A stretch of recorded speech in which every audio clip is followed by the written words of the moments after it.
Hello, welcome on into another episode of the Digital Quill podcast with your host Mars Wilson. Today with me I have another guest because you guys know what this show's all about. It's about the freaking people. Please go ahead and introduce yourself. My name is Christopher Allen. It's good to meet you all. How you doing? What's going on? And it's good to meet you too, Christopher. I know we've spoken before in text and in comment sections on TikTok, and I do know a little bit about your background, but why don't you tell me from your perspective what, I don't know, your favorite story from theater is, because I personally like theater and I want to hear more about that in your life. My favorite story, I actually was talking about this at work today. Have you heard of the TV show Mad TV? Holy heck, yes. I both love Oh, the show and I realized that it was from a comic book or something like that. A magazine? magazine. Yes. I love that Mad Magazine. magazine. Is it still in print? It is not. Damn it, that hurts. Okay. And by the way, we can swear on this show just to put it out there. I don't care about that. I know some Well, things might, but I don't. fucking A then. Let's go.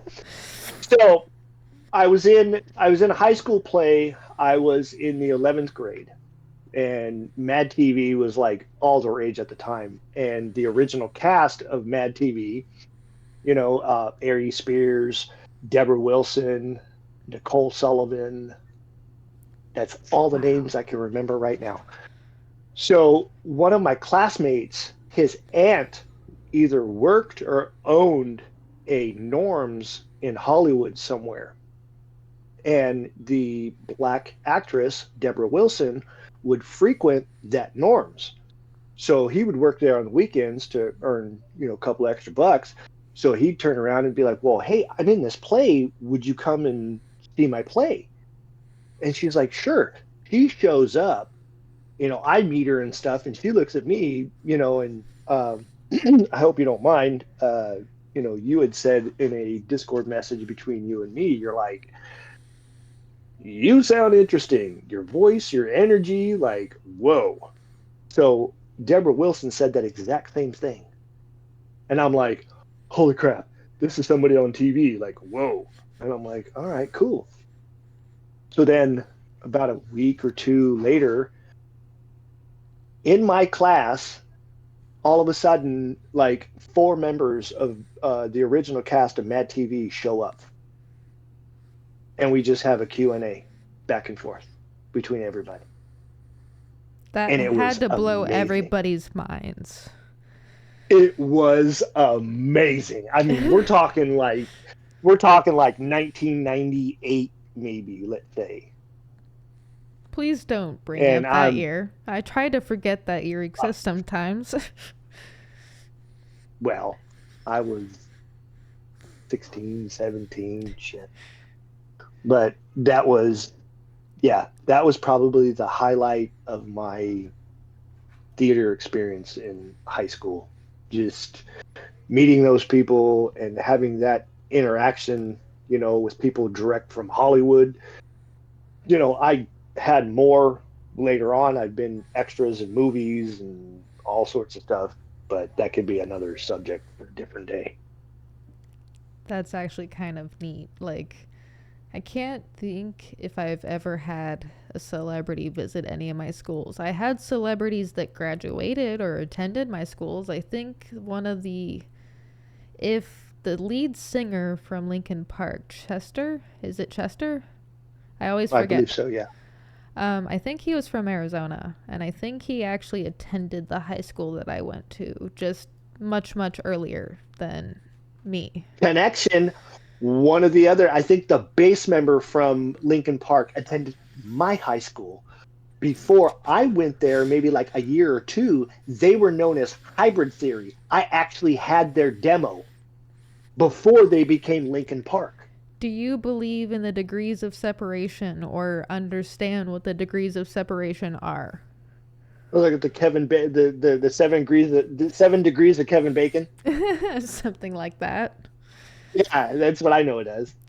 I've only learned about it in like philosophy and like in passing from talking to other people sometimes. But apparently if you like really get down to like the nitty-gritty of it in a way, it just kind of is like like not really a platform, but like mechanism in a way, like a tool almost to use and like just see how interconnected and like humans are. Like even if we're miles and miles away or oceans away, somehow we know someone who's been somewhere with this one person, and it's like, are you guys really sure that unity won't work at all? Are you positive? Like, just look around. Look at how many people are connected. And now with the internet, and now with how people click with the internet, it's like, are you really?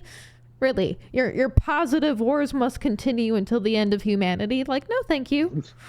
Right? I don't want to believe that. I've seen the evidence with my own two special eyes. My mom sat down in a bar. She was already sitting at the bar, but when she was in Colorado, living in Colorado, it feels weird talking about stories of people that you don't have in your life, but you want to keep them, like the good parts of their memory around. So like you talk about the good parts to like negate that you also talk about the bad parts, if that makes sense. But she lived in Colorado at the time, and I think this was like when they were filming The Shining. What year were they filming The Shining? 70s. There you go. Okay, she was sitting at this bar, and they were filming it in Colorado because you know where the Overlook is. It's in that really big snowy. Anyway, and in walks who else other than Jack Nicholson, and she was with her friend, and she knew who he was. There's Johnny. Yeah, he was apparently, according to my mom and my mom's friend Patty, he's not the nicest person and has the tendency to be a bit gruff, but hey, when you're shooting a movie as a pretty much a serial killer at this point, like I'd feel a little jagged and jaded at the end of my shift too. I'd probably be like, I just want to drink. I want to get out of here. Like, why are these people bothering me right now? Like, it could be, method acting too, that too. Character. That too. Like, I mean, if you think about it, most of his character was spent in that bar. So like him being in a bar in Colorado and then like kind of being a bit abrasive probably would have made a whole lot of sense for the character. That makes sense. Method acting. I love method acting. Yeah. Anyway. Yes. Jim Carrey got in big trouble for that too. He got his ass kicked by somebody. Ooh, I don't know that story, I don't think. Or maybe I do in passing. It was on the set of Man on the Moon. He was portraying Andy Kaufman, and Andy Kaufman got in a famous feud with Jerry the King Lawler, who's a professional wrestler. And Jerry Lawler slapped the shit out of Andy Kaufman on the David Letterman show. Oh my God. Kaufman shows up in Memphis at a wrestling show, and they go to war. It's famous. It's very, very famous. And it's all like, I mean, we all know professional wrestling is scripted. But there are some things that blurred the line, and that was one of the original things that blurred the line, and nobody really knows anything behind it. So it's like you never know who's always in character. So Jack Nicholson could have just totally been in character and just been a dick, and it's just like the method acting. And when Jim Carrey thought, he was big shit and he was staying in character as Andy Kaufman talking shit to Jerry Lawler, and Lawler turned around and slapped the shit out of Jim Carrey, just like he did Kaufman, because he was like, you're not going to talk shit to me. Nice. And, and even people on set were very unhappy about his conduct. I mean, that makes sense, but at the same time, like, did anybody die? No, nobody died. Somebody, Jim Carrey just got hurt. Okay, it but was a big old thing, but nobody died. Humans being humans, doing what humans do best, making mistakes, and hopefully learning from them. A guy's just being stupid and finding out. One or the That other. too. I mean, I put it in a more clinical way, you put it in a more social way. Both work. You're right.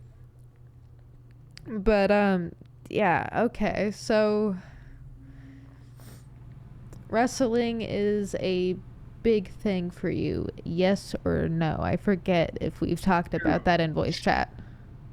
Huge. Okay. What era of wrestling? Because according to a very recent-ish movie called The Marks with Jonathan Fariels, there are a lot of different eras of wrestling. 90s There might are. be the best. Agree or disagree? I'll disagree. Okay. What's your favorite era of the wrestling universe? Okay, well, my favorite era has to be the Attitude Era, which was the late 90s. Okay. But I grew up in the Golden Era, which was the 80s. Hulk Hogan, Ultimate Warrior, all that, right? And then Mm-hmm. progressed into the 90s, got super huge, and then kind of took a turn for a while. And then late 90s, Attitude Era, Stone Cold Steve Austin, Shawn Michaels, all that, Bret Hart, coming up. And it is what it is now. I've It's got, I went to pro wrestling school right after high school.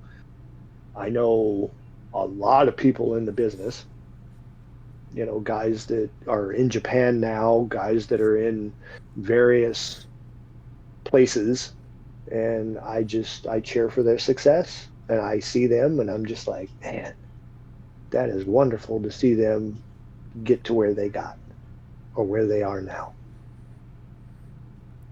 I like to call watching people's experiences living vicariously because, like, as much as it would be cool to live every single experience, it's not entirely possible. So at some point, you kind of have to be like, good for you, man. I'm glad I get to watch you Right? do that shit. Right? Like I'm a huge fan of Japanese wrestling, and there's a guy I went to wrestling school with, and he goes over there and dudes, back then he wasn't, sorry, bro, if you like ever hear this podcast, my bad. But when we went to wrestling school, he wasn't big and bulky. Now he's rough and tough. I'm like, dude, you are gigantic. Like, good for you, man. And he's out there doing his thing, and I'm like super happy for him. Among others that I've met and crossed paths with, and you know, it's it's a cool thing. I was really glad that I had my journey, and had my cup of coffee in the business, as they say. What path did you end up taking after high school for yourself? Like, what was All your right, journey like in your college years? Young adult there was college no years? college. There was no college years. It was straight into pro wrestling, and I did that for a while, and got into a lot of trouble, and a lot of substances, and um, then When you met say my. substances, are you comfortable talking about that? Because I have What stories. do what do you want to know? I mean, we were snorting and drinking and smoking, and the only thing I didn't do was shoot anything. That was the only damn thing I didn't do, and I refused. But we were out there doing our thing, and then the pro wrestling thing really didn't you know turn God. out the way I wanted to. Oh man, I forget. Sometimes some of those worlds have like a lot of like I wouldn't necessarily say problems, but like heavy drug usage and stuff.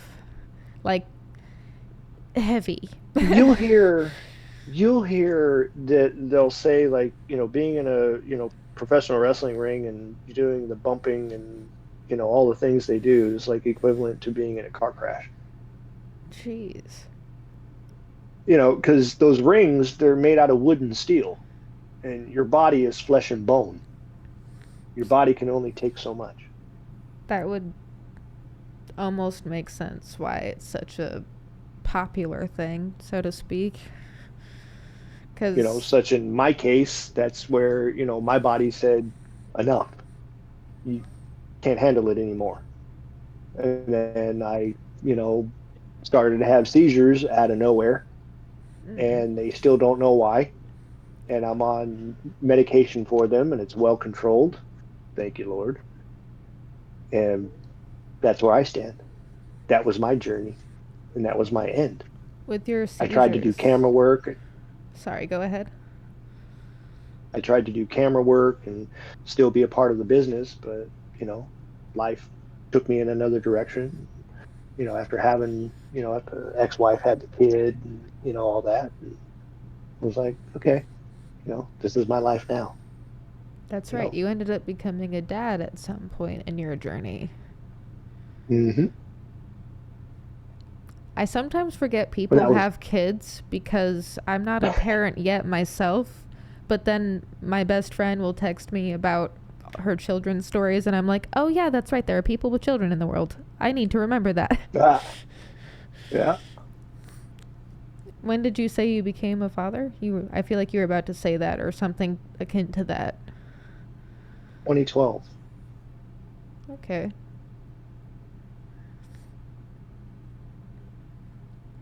Interesting, slightly symbiotic part there.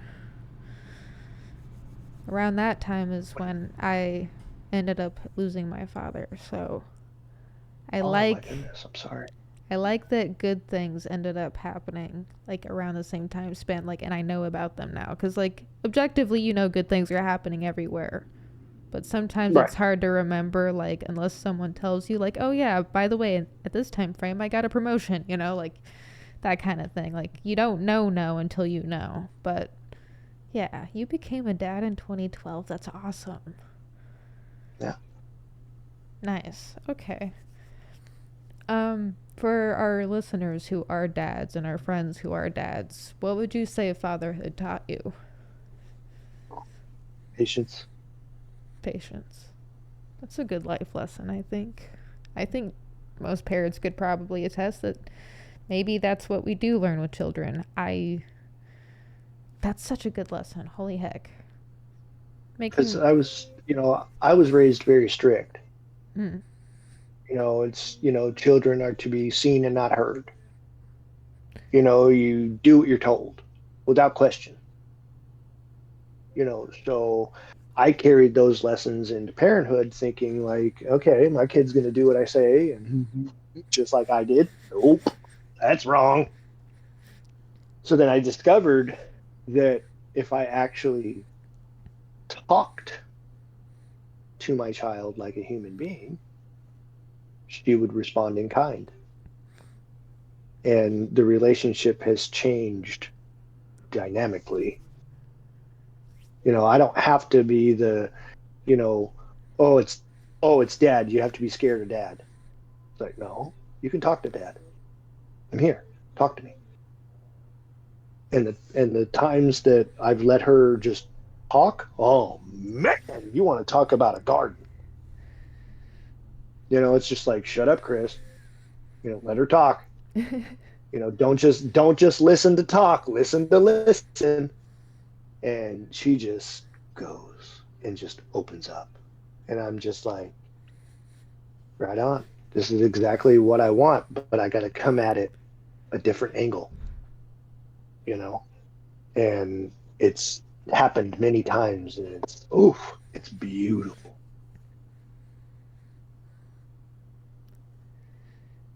I like that you're kind of learning that practice. It's never like the art of talking with her and like being able to talk with her that way cuz like that's I hear a lot of people expressing that kind of situation in a way and like coming from the background of children were seen and not heard, which to me is like a mentality that children are accessories, which is not what children are. They're little people in a very big world, and there are going to be bigger people in a very big world. So it's kind of like our jobs as adults and as parents or older human people, like to kind of foster that and like actually remember like, hey, we were that small too, and we were trying to figure out how to burst out of this little body that's just bursting with energy. And it's like, yeah, I like that you learn patience. That's such a good lesson. Well, but it's also remembering how you felt at that age. And we all, I don't care what anybody says, this is my personal opinion. Um, Everybody wants to be validated. Everybody wants to be felt important. So as a child, I just wanted somebody to listen to me. And those rare adults that actually listened to me and validated me, I was like, what? Like, you're treating me like an equal. Like, what the heck?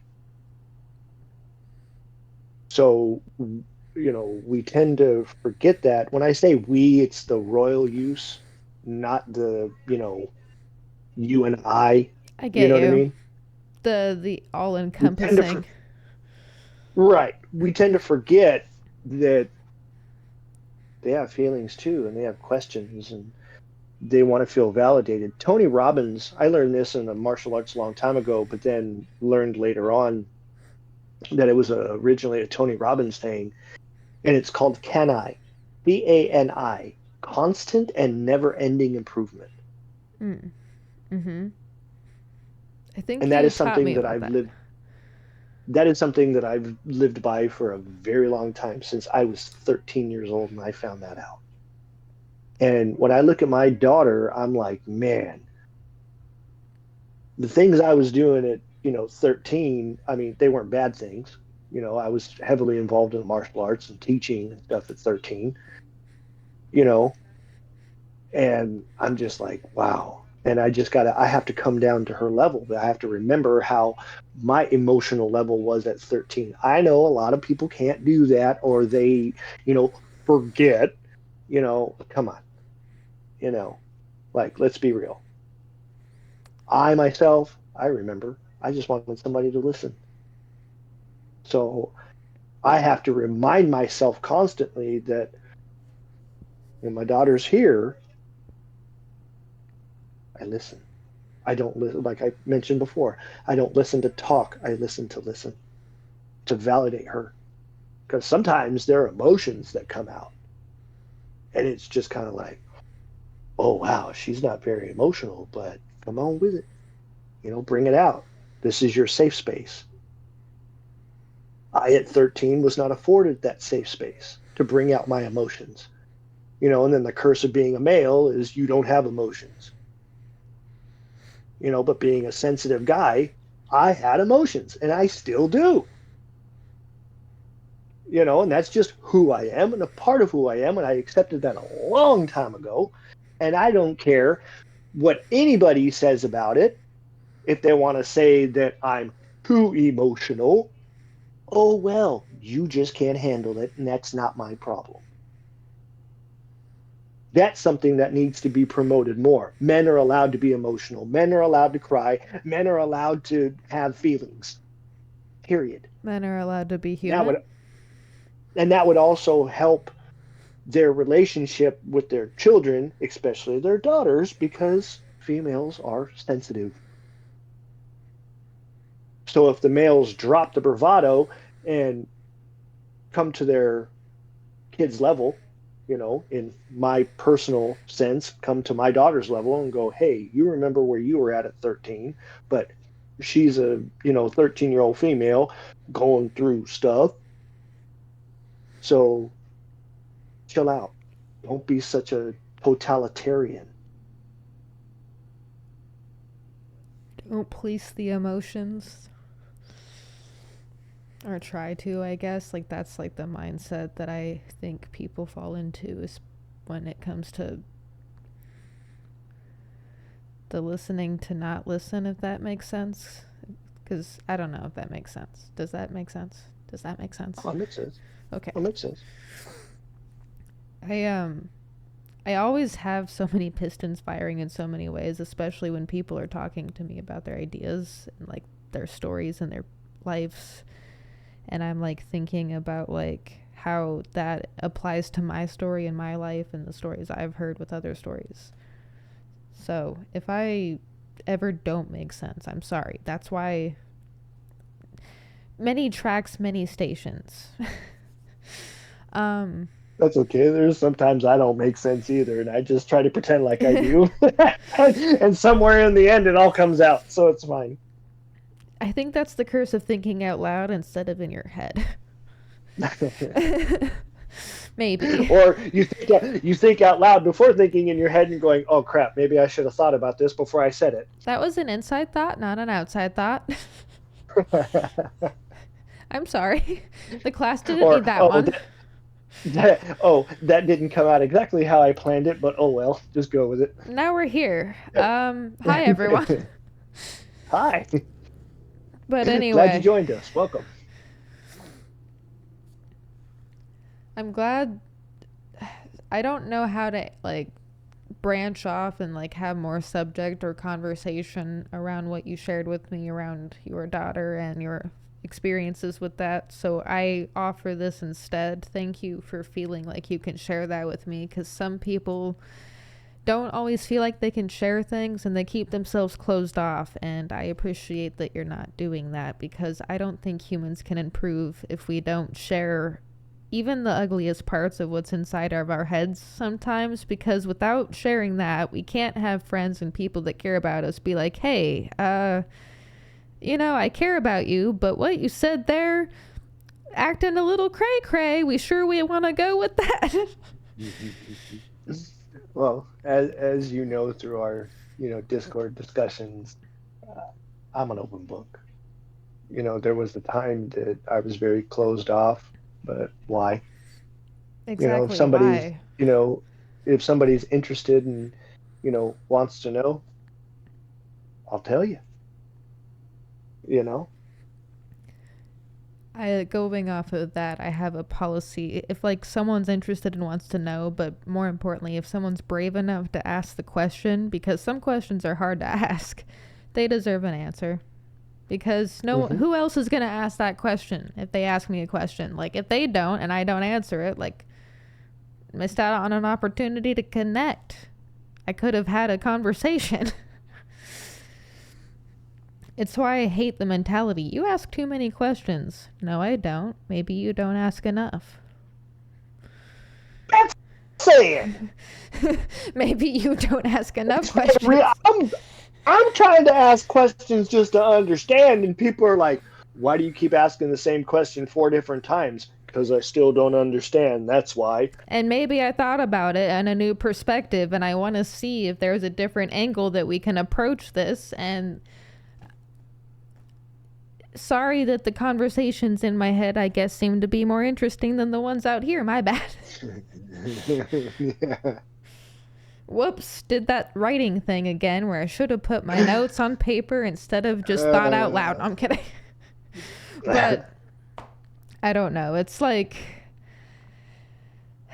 I love asking questions, and I love getting to know like people through asking questions, and until I like remember the story or the details, I'll ask 1,000 times. I have no shame in that.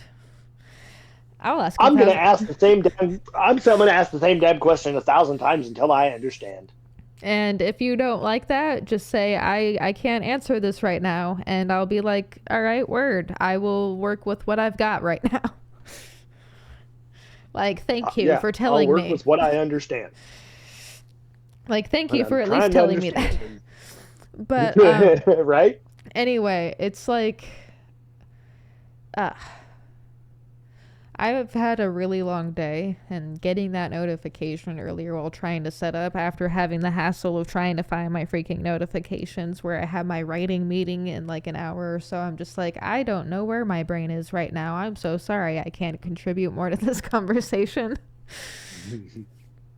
I know for a fact you're going to be on next week, but what should we add in the description for you as far as links and stuff? What are you doing online these days? What are you doing in your day-to-day? My day-to-day, I wake up super early, work my ass off, come home, try to post some funny TikTok stuff and just work through the rest of my day and try to relax and go to sleep and just repeat the next day. I try my best to just be active on TikTok, but it's just more of a social thing, a kind of a creative outlet, I guess, from time to time. Because I would, as my, description, the Master Rasputin, I'm a big Doctor Who fan, and the Master's kind of like the villain to the Doctor Who, the hero, right? And he had morphed into, Rasputin, and, the beard's real, and, I grew it out, and I cosplay as him, and I've been going to this Doctor Who convention in Los Angeles for the last 9 years. This year is going to be my last year. I'm just kind of done with it all and want to explore different things. I'd actually rather travel and experience this United States versus staying local, venturing out, crawling out of my hole, you know. So that's, the long and short of it. Yeah, try to stay active on TikTok, but I'm starting to kind of branch out and do other stuff for myself, like, personal growth. You know what I mean? Yes. Now, correct me if I'm wrong. I might be. This might be entirely off topic and entirely so far from the shore of this, you'll probably hate me. But no. You do believe that online social stuff can be used as a way to gather community. It's just not a replacement for the in-person stuff. So like if you make friends with people online, try to meet your online friends. Yes or no? Oh, completely. There's a lady who I was good friends with on TikTok. She was a very big. There's actually been three Doctor Who TikTok influencers, cosplayer people that I've met at these conventions because Nice. we all have similar interests. And the one lady, she was from Chicago, and I told her about the convention here in Los Angeles, and she flew out with me and said, "Well, would you mind if I shared a room with you?" And I was like, "Yeah, that's fine." She goes, "We'll split the cost or whatever." And I'm like, "Okay," and I wanted to make her feel as comfortable as possible and be a gentleman and stuff and not be like a freaking weirdo because it's like young girls flying from Chicago out to LA to, go to this convention, but she's sharing a room with a dude she doesn't even know. So like, hey, Chris, don't be a damn creep. You know what I mean? Like, be cool. And, we've had a beautiful friendship ever since. She got married to her fiance of 10 years, and she just recently moved to England because that's where he resides. And she wanted to go over there. So, yeah, I'm totally aware of that and into that. There's also a girl that we had met in some like MSN chat, back in the 2000s, and we're still friends to this day. Nice. Nice. And they even ask like how did we even become friends? And then I'll remind them, and they're just like, what the heck? So yeah, I have quite a few, even though some of the people I haven't met, in person. But I mean, ultimately, that's the goal. It's like, let's meet and have a cup of coffee. I have a question now, and it just dawned on me. There may be a possibility you've known me longer than I think you've known me. When did you start following me on TikTok? And when did I start following? When did we start knowing of each other's presences on TikTok? Honestly, I couldn't even tell you. Interesting. So, okay, full When did transparency. you join? Yeah, I would honestly, I'd have to look it up. 2018. I Does don't that know. sound correct, or 2019? Because 2018 is when I joined. I think it had been out about a year One at that point. one of the other a friend at work had turned me on to it, and I was like, oh, okay. And then, it took me the longest time to figure out how to create videos and stuff. And, when you turn around and you start scrolling TikTok and you see some, cute people and you're like, hey, you're cute, you're fun, I'm going to follow you. All right. And full transparency, that's what happened in my case. And then you followed back. And like a little boy, I was like, is he following me back? Holy shit. And here we are. Well, thank you for definitely being a part of my journey thus far, because if it wasn't for people who end up becoming friends, like, it's kind of wild how the internet works. And if you like take away the cookie cutter influencer garbage, because that's not exactly what I want to be. I'm a writer first and foremost, and then everything else after that. Like, if my friends can't help me sell a few thousand books to people that aren't just my friends, I need to find better friends. No, I'm kidding. I need to work a little harder. But like, I'm not trying to influence the masses. Like, I'm not trying to influence the masses with my public speaking or my writing. Like, I just love words, and I just love people, and I just love storytelling. My bad. But I know the territory. I might accidentally cause a cult following. I don't know if you've seen the Wash Your Rice Man, the Angry Mulan Man. But apparently recently he created, on accident, it wasn't his fault, he actually has no part in it, a cult following of himself. And apparently there's a church now too. I don't want that. No one create that. I need your help, Christoper. If anyone helps me, or if anyone creates that, don't let them. Hey, you've got a secret ninja behind you. I got you. Don't worry. I'll be on the case. That's exactly why I'm asking you, because you have the training necessary. There we go. No Church of the Digital Quill over here, okay? You're going to have to deal with me. It's just people doing people things, because that's what we need more of. People conversating and people being people. I don't know if we've noticed, but society doesn't exactly do good things right now for any of us. Just humans being humans. Just everybody loving everybody. I don't care what type of love is. Everybody's so confused and so fucked up in the definition of love. Love is love, man. And if everybody just understood that, the world would be just a little better. 100% agree. Because I don't give a damn what you are, or what you be, or what you like, or what your preferences are. Just as long as you're a good human being, what more is there to ask for? Just as long as you're not cutting puppies' heads off in your backyard, you're good with me. Yeah, that I might. Yeah, no, I'm in the same boat on that one. I'm just saying. But of course, the people being people nowadays, they're going to say, you didn't say about this, you didn't say about that. Hey, come on now.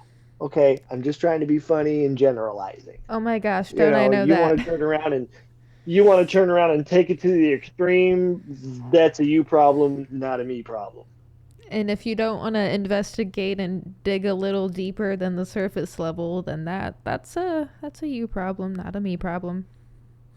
Because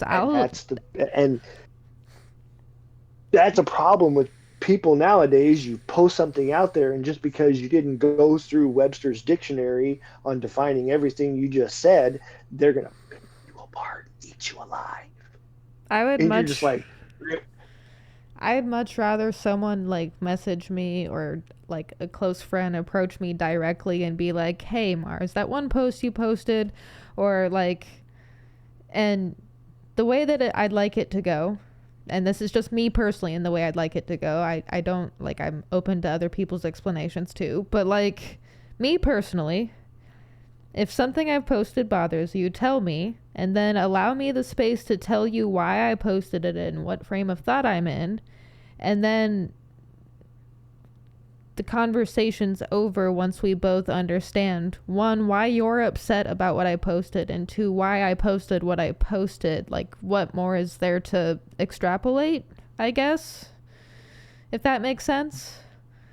Like, we held space for your feelings over the post I posted, and then we held space for why I posted the post and why I thought what I thought while I was posting the post. And does that make sense? It makes absolute sense, but then there are always those people that'll get offended by anything, even if you were to turn around and justify yourself to the best of your ability. So, in the words of the immortal professional wrestler New Jack, if what I say offends you and you get offended, you're meant to be offended. In other words, a simplified version, I guess if the shoe fits. Basically, because there are people out there in this world that just live to be offended. And there's nothing you can say in order to quench their thirst for blood. And they want your blood, so they go after you, and you're just like, you know what, I give up. If you get offended if you get offended about something that I say, and if my defense does not come to an understanding, if we can't agree to disagree, then I'm sorry. Not my fault you got offended. Period. That is a very controversial subject, nowadays, but I I've used been to be, through. not to cut you off, but eventually we're going to have to end it here. But Gotcha. from being and having the experience of like being offended myself and stuff, because there was a time, I mean, I was diagnosed autistic when I was 2, and one of the main things that anyone reads when they're self-diagnosing themselves with autism is that people with that kind of like level of diagnosis have this, like rule following kind of mentality. Like, it's really hard to get them to like swing. I don't know. I'm not going to be able to explain it well in the time allotted because, like, one, I'm tired, and two, I don't have a lot of time, and three, there's a lot of rabbit holes and a lot of other information that I have to add into the pool of this information. So we're just going to make it sound bad right now. Whatever. But anyway, it's like, I used to be really like, no, it has to be this way. There's no other freaking way it could possibly be. Like, it's bad if it's that. It's bad if it's that. And I'm like, no room for reasoning. And then one day I was like, wait a minute, why am I like that? Like, why is it bad if it's that? And I started listening to other people's viewpoints, and I'm like, okay, now hold on. Maybe I'm the problem. Maybe instead of jumping to the conclusion that everything is out to rock my boat, I should be like, okay, why am I upset right now? Why does this make me upset? This is my problem to work through. If I have a problem with someone else, I should talk to them about that. And if I can't resolve it with them, I have to resolve it on my own. And that's unfortunate but true sometimes, I guess. If that makes any sense. It makes absolute sense. Being human is sometimes weird and sometimes hard, and that's why, like, I hope by doing this show and like having these conversations and like conversations that we would have in like voice messages or text anyway, like recorded, like maybe it'll bring a modern version of like sitting around the campfire after the harvest or something, and everyone's talking about, I don't know, the cow jumping over the moon. Oh, look, did you see the cow jump over the moon? But anyway, I think these days it would be a UFO, but hey, whatever. Right. Hey, did you But see that? also it could also be a form of, just therapy between people. You get enough different people on here and have different point of views and different conversations and stuff, and just vibe with, you know, different humans, and realize that you can coexist together. And yeah, we have different ideals and different things, but we have something in common. We're all human and we love each other and we have a respect for each other. So let's just roll on. And we want ourselves and our people to be able to live how we want to live without our freedom or free will being, I guess, impeached upon, if that makes sense. Impeded. Yes. One of those M Yes. words. Again, I am Just pick tired, one. so I don't sound smart. But I have to admit, while I have enjoyed this conversation and I am excited to have you on again as soon as possible because we'll have more time, I can't believe I double booked things. Of course I can, actually. I love booking things. Living to schedule things is my everyday. But There you go. it's I'm going to try to get this episode out today. There's a small chance it might be out tomorrow, just for full transparency on that. So, what links or photos or thumbnails do you want me to include so it represents you and us in this sphere today, right now? You know what? Just surprise me. Okay. And then, when you do get to that traveling thing that you said you want to do, roll through Arizona. Hopefully, by the time you do, I will have also found other people who are just as interested in theater or acting or some sort of production or something like that. Because I never got the chance to be a theater kid. And as an adult, I want to fix that. And I learned something about that dream. I can't do that by myself. I'm going to need a lot of freaking people for that. Unless I want to run a monologue, and I do that enough. No, thank you. No more one-man shows for me, or one-woman shows. One-person shows. Just help me find the people, and let's put on a fucking show together. Well, and see, that's what drew me to your TikTok. Is you're able to, the camera grabs your presence. I'll tell you that Thank from you. my point of view. Okay. And that's what kept me watching. But for me personally, I like to have a conversation. I envy your ability to be able to just turn the camera on and talk. I'm like, oh, I can't do that. You know, Yes, you it kind can. of makes me sound silly, Stop saying that but you after, can't. just like martial arts, okay, after enough practice, bada bing, bada boom, you're able to do it, and I understand that. But it's more fluid when I have a conversation. And you affording me this opportunity, I eternally thank you. You know what? You like TikTok, and do you have a hard time coming up with content ideas? No, I find stuff all the time, especially with the CapCut app now. I'm kind of currently obsessed with that, If you and I just do come up with feel, stuff.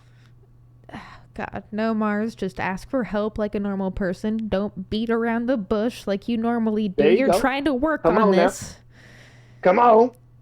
Spit it out. I've been wanting to try to get like more of my content seen by people because I like my motivational messages and stuff in my TikToks. If you could stitch them and like have like a conversation with those videos, like if you can find yourself like being able to do that, that would be really cool. And then we could end up being like the positive vibes power duo on TikTok. And like maybe we can create like a more connected TikTok community, but also like a slightly happier community, if that makes sense. So check it out. That gives me a total new purpose now. So I can turn around, I get home, I can turn around and cruise your TikToks and stuff and find the ones I want to stitch. Do one a day. Easy. That would help you with creating content for the content machine, plus help me with finding more audience. I think it's a win-win. There you go. Okay. Well, thank you for sitting me or walking me or sitting with me and walking me or with me on that, because me asking for things is still a work in progress. I hate it. That's all right. The longest journey of 1,000 steps starts with the first one. And then by the time you're at 10, you're like, man, I'm tired. Let's go back. No, don't go back because you got to take 10 steps back. So you might as well just keep going forward. Can I at least sit on the 10th step for a moment? I did good today. Sure. You can sit as long as you want, but you gotta complete the journey. So come on, you already started. So here we go. Well, I appreciate that. Thank you, Christoper.